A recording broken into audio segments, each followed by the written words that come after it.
working. Let me make sure my team knows that I am live. Let's see.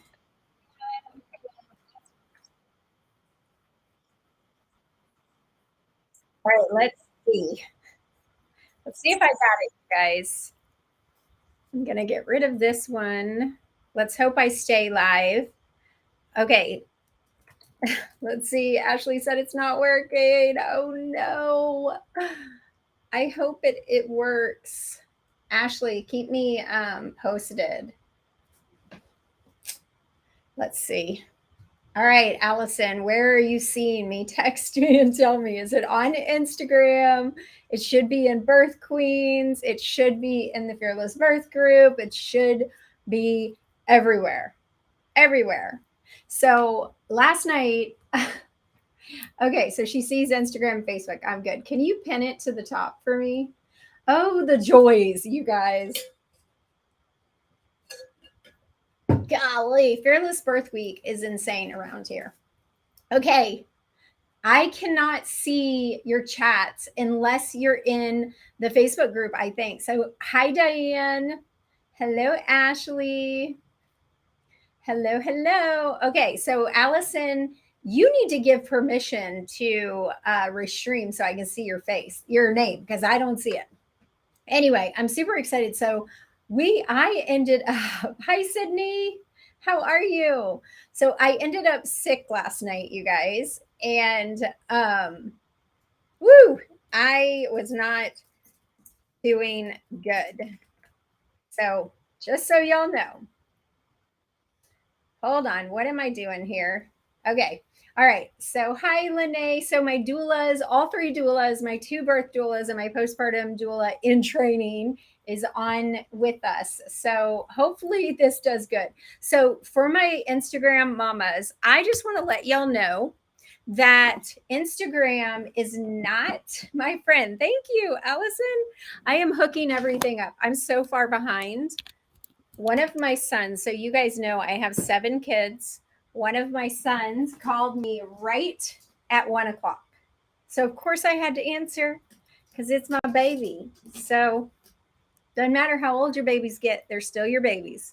So let me set everything up because I'm going to go ahead and record this so we have it as a podcast recording as well. So this video will be available in all the Facebook groups from here on out. So I think it's immediate. I think it's immediately available.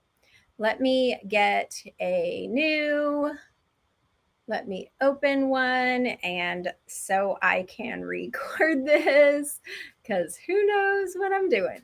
Let's see, open recent. Let's do this one. All right. Going back to the end, you guys know I am technically challenged. So we're going to get started now and we're going to talk about 3 ways to kickstart your labor. So I got super, I think this is what I'm supposed to be teaching, right, ladies?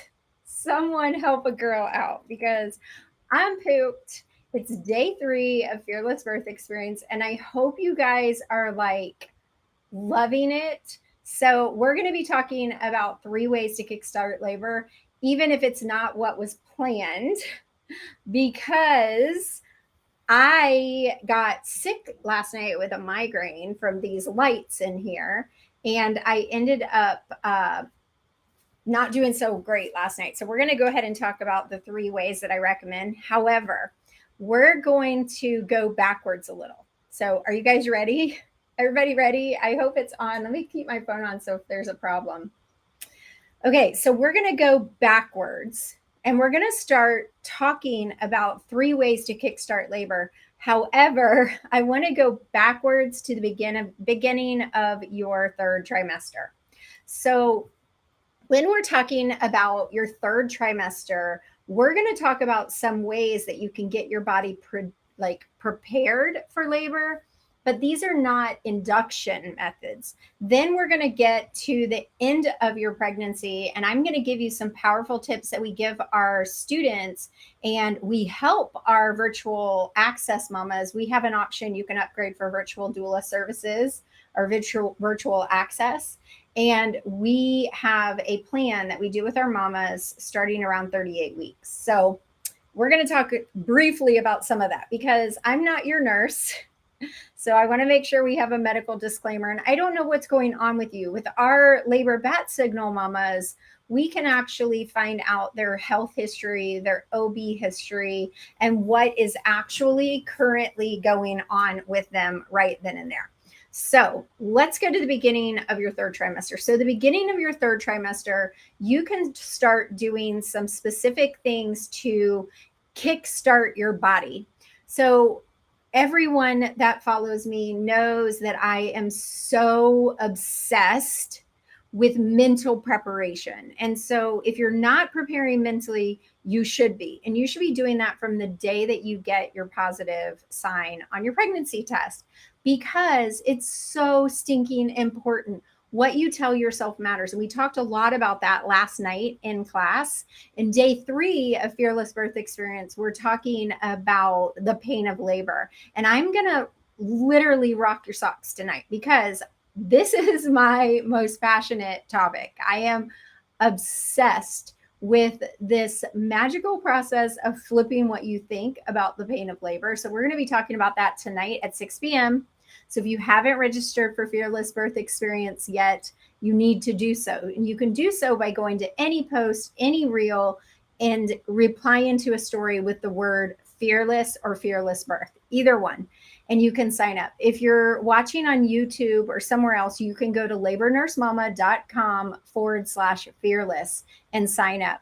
So 4 times a year, we do a live 5-day to Fearless Birth Experience. And it is so powerful. So when you are commenting Fearless, we'll let you know if it's live or not. And right now, it's live. And we love it. We teach 5 classes. Tonight is number 3. Okay, so mental preparation is so important, but also physical preparation. So a couple of the ways that I recommend for you to physically prepare is to eat a healthy diet, get in movement every day, aka exercise. But some of us, like myself, I ham up. Like, I am not an exerciser. I am a mover, but I am not an exerciser. I hate the word exercise. I hate exercising. It's just more work to me. However, going for a walk, getting on my treadmill and going for a run, or going hiking and moving is totally okay with me. So if you're like me, just think of it as movement. You also want to prepare through learning some relaxation techniques. And this is something we teach all of this inside my birth classes, which, by the way, the classes are opening tonight at 7 p.m. for a special live enrollment. It's our pre-Black Friday sale. That's a mouthful, right? And we'll have a coupon code available. I'll post to my stories. And for my Fearless Birth Mamas, you guys will get it a little bit different. So as far as priming your body, at 32 weeks, you can start drinking raspberry leaf tea, red raspberry leaf tea. And this is a uterine tonic. It works on toning your uterus. Your uterus is like the most powerful muscle in the entire universe because it brings forth life. So let's prepare it, right? Let's not just wing it. Let's prepare it. So drinking red raspberry leaf tea has been known to tone your uterine muscle. This is really important because it makes it more effective during labor. Now, at 32 weeks, you can start drinking 1 cup a day. And then around 37 weeks, you can go to 2. And around 38 weeks, you can go to 3. I personally, I'm just going to disclaim this right here and now. I hate the taste of red raspberry leaf. But I see that one of my students, Sydney, said she mixes it with strawberry lemonade as a cold drink. There you go. If you haven't tasted it, you just don't know. But those of you who know, it's got a weird tart flavor. So I used to mix it. I would make a smoothie, and that's how I got my red raspberry leaf tea and my dates, because I hated them. I didn't know about all the date recipes, which we have a bunch in our reels on Instagram for you guys. Our Snickers one. I have one where we used cheese and honey and a couple other things, and it was actually pretty incredible. So you don't have to just drink it as tea. Get creative. Use it in some smoothie recipes, or like Sydney does, and mix it with her lemonade. Okay, so the next thing that you can do, you can actually start eating dates around 27 weeks. Now, some cultures eat dates every single day of their pregnancy. So, they eat it every day all the time. So you can actually eat it throughout your entire pregnancy. However, around 27 weeks, I want you to get serious now, because you're going to start eating them to prepare your cervix. Remember, red raspberry leaf tea works on your uterus and your, let me see if I have a balloon in my drawer. Yes. So this is our uterus. Okay. Let me get this here. This is your uterus, right? This is the uterus. This is your cervix. So when you think of your uterus and your cervix is the tail of your uterus. It's this guy down here. You see how long and thick it is? It has to get thinner and thinner and thinner, and then it has to start opening. So the way that dates work like a prostaglandin. It softens the cervix. So at 27 weeks, start eating 6 a day, unless you're eating the medjool ones, which you would only do 3 a day. Now, I did a reel the other day that it's gone pretty viral because I want y'all to know that each Laura bar has 3 dates in them. So you could just eat 2 Laura bars, one in the morning, one in the evening, and that will get your dates in you. I'm not a fan of those either, just to say that as well. Sorry, Laura bar, but a lot of people like them. I'm not one of them. Okay, so dates, start eating them at 27 weeks. Red raspberry tea, 32 weeks. The other thing that you can start doing is you can start doing a perineum massage, and you can start doing that around 35 weeks. And I'm not going in to teach you all of that. I teach all of this in my birth classes. The other thing that you can do is start doing some exercises on the birthing ball. You can start doing some pelvic floor exercises, but those are a couple of things that we recommend. There's more that we recommend, but I'm not going into all of those. So now let's talk about you're getting close to the deadline, right? To the end of the pregnancy, which the end of the pregnancy is 42 weeks, y'all. It is not 40 weeks. Get that out of your head. 40 weeks is just a guess. In fact, we call it your EDC, your estimated date of confinement. That's what it means, right? It's estimated, not unless you're IVF pregnancy, you don't know when you actually conceived. So it's estimated. So put your 42-week date as your goal date. That's when you're going to go to. And for most of my first time moms, hate to break it, but most of you guys are going to go to 40 weeks and 5 days if you let your body do its thing. Now, again, we don't really know when we got pregnant. So when is 40 weeks and 5 days? So some of you guys that are pushing 41 weeks, getting to 41 and 2, guess what? You might be a week off. So you're right on time. Here's what I want you guys to know. Your body is powerful. Your body knows what it's doing, and it doesn't need us to do anything. So all these things I'm telling you, don't really need it. We're just doing it because we like to be in control, right? So I'm giving you some ways to be in control so you feel like you're doing something. Okay, so when you get to the end of the pregnancy, these are 3 powerful things that you can do that I feel so safe telling the world, because I've got, 300,000 people listening at some point to this. If you're one of my virtual students, my virtual access members, I'm going to give you a little more detail. But for the rest of you, I'm just going to give you an outline. So around 38 weeks, you can start doing nipple stimulation. Now, this is not to induce labor. This is to kickstart labor. You hear the difference? We're revving the engine. We're not turning the engine on. There's a big difference, because I don't want you to get all up in your head and feel disappointed. So when nipple stimulation, there was a midwife who did a study, and she had all of her clients do nipple stimulation starting at 38 weeks. She had them doing it 15 minutes on each side for a total of 30 minutes per day, using a pump, an electric pump, preferably, because that's going to help your nipples not be on fire. So 15 minutes on each side, using a pump, lowest setting, Do it in the evening or in a darkened room. I'll tell you guys inside the birth classes why that works so powerfully. And it will induce the stimulation of oxytocin. Oxytocin, which I taught you guys the other day, stimulate it. The brain will stimulate oxytocin. The oxytocin causes contractions. The contractions push the baby down. The baby pushes on the cervix, and the cervix thins, right, and starts to open. So it just helps kickstart labor by releasing oxytocin.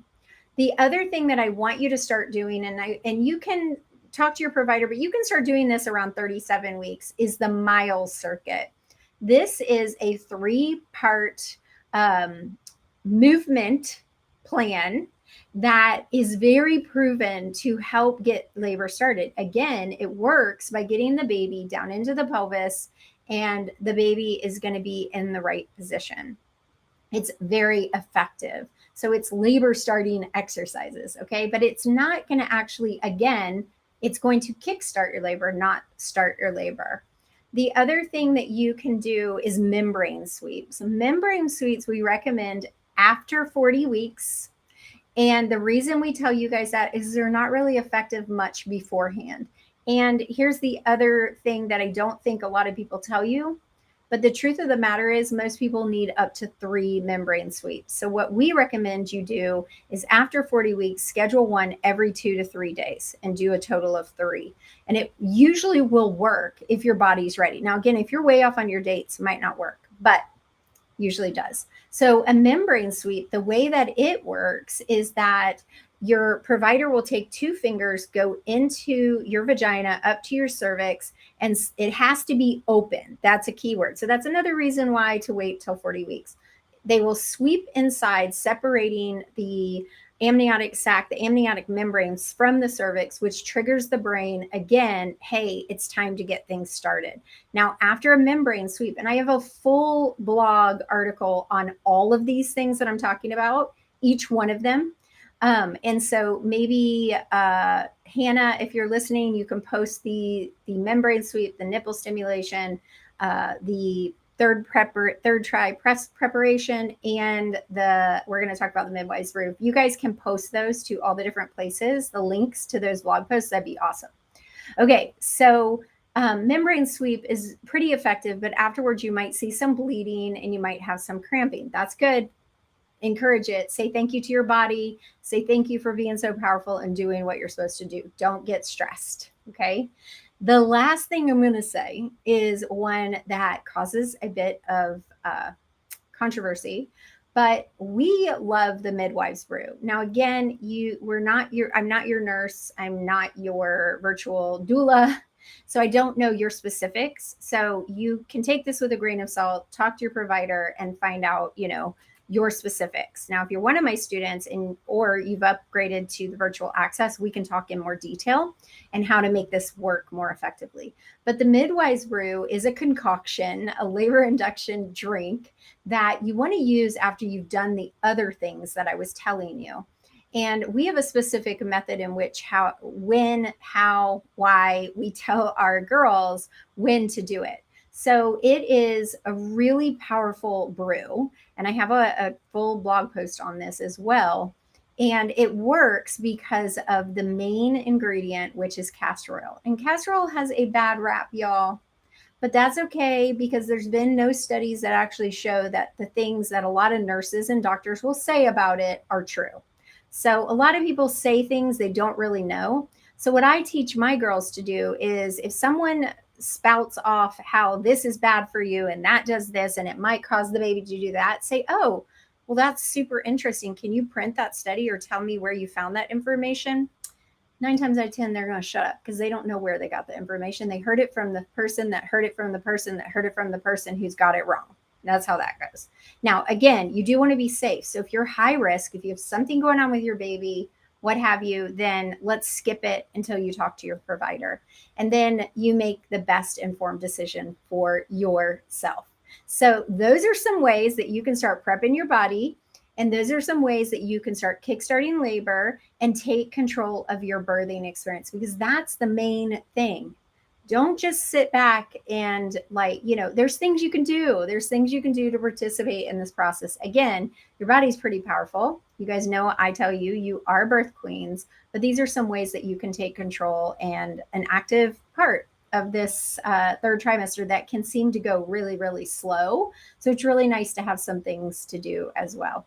So if you're listening on Instagram or you want to go to Instagram, if you reply to any post, any reel, or any story with the word third, you're going to get my bundle, my little labor birth prep toolkit all put together. You'll get a nice email with all the links to all my freebies, including all the things I talked about raspberry leaf tea. Now, tonight, you guys, at 7, the birth classes are opening for enrollment. And we've got a super duper special. So watch out for that. We'll post it to our stories. Those of you guys in Fearless Birth, you're going to hear about it a little early because we have a little special thing for you guys. All right, you guys, have a great day. Thank you for coming and hanging out with me. Again, this is going to be in the Facebook group, on my business page on Facebook, and also on YouTube. Have a great day.